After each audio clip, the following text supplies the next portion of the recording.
बऱ्याच दुसऱ्याच्या सांगतात ऐसा लाभ बांधा गाठी विठ्ठल पायी पडे मिठी. मग तुका बऱ्याच सांगतात तुम्ही देवाचं नामस्मरण केलं, भगवंताचं नामस्मरण केलं, तुमची जी संसाराची मिठी आहे 84 लक्ष योनीचा जो फेर आहे तो कोणाच्या चरणी लीन होणार आहे? भगवंत आपल्या भगवंताच्या चरणी लीन होणार, म्हणजे पंढरदेश पांडुरंगाच्या चरणाची लीन होणार आहे.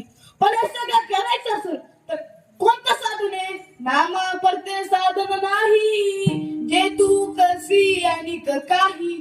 तुला त्या देवाला प्राप्त करायचं असेल नामाशिवाय तुला कोणतं साधनच नाही. कारण नामासारखं सोपं कोणतं काम आहे का? नाही. उठा बसता जेवता उठा आपण देवाचं नामस्मरण केलं झालं नामस्मरण. आणि तुकोबाने एवढं सांगितलं ना तर तुकोबाने जेव्हा समाज आपलं ऐकत नाही तेव्हा तुकोबाने हकारोनी सांगतात. हकारोनी सांगे तुका नाम घेता राहू नका.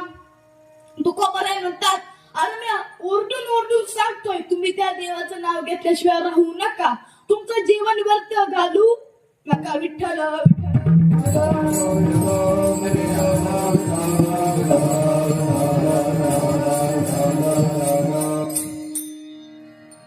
अभंगाच्या पहिल्याच्या सुरुवात करण्यापूर्वी थोडा अल्पसा परिहार देण्याचा गरजेचं आहे. मी पाहिल्या गेलो तो पडवी गावातला, ठीक आहे?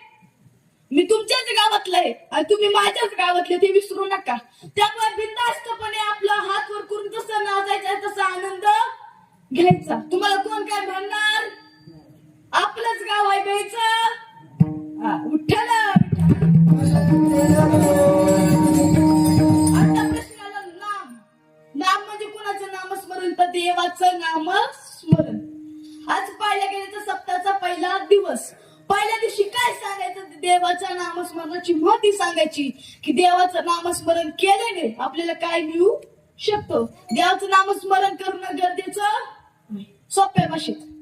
मोबाईलला रेंज नसली मोबाईल चालतो का? चालतो का? तसं मला तुम्ही सांगा. आपण मुखात नामस्मरण केलं नाही ह्याचा काय उपयोग आहे का? ही फक्त चाड्या लावायला असतं का?